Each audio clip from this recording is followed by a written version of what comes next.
Now, Julia, it was just fascinating to hear about Joseph Yoder, but you are also an artist, a poet in particular, and your opening poem reflects a little bit, I think, on your struggle with your past and as an artist. Could you please elaborate what you have learned during your research as an artist?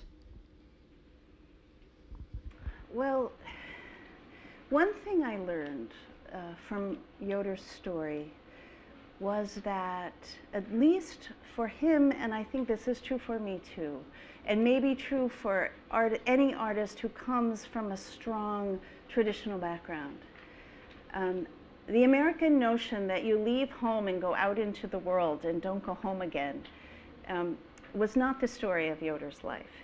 And even though, particularly during his younger years, he was gone for long stretches of time from this area, he was always in conversation with people back in the valley.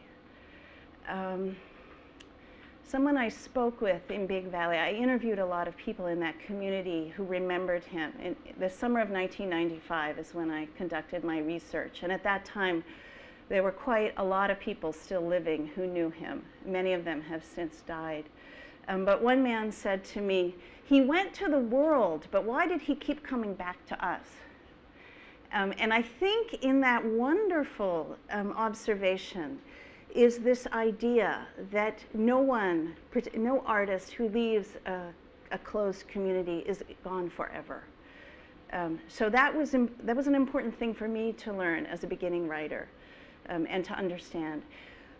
Also from Yoder's example, I learned the necessity of being respectful and having an attitude of humility toward the communities one comes from, because he didn't always carry himself in those ways, particularly in the ways he related to his community.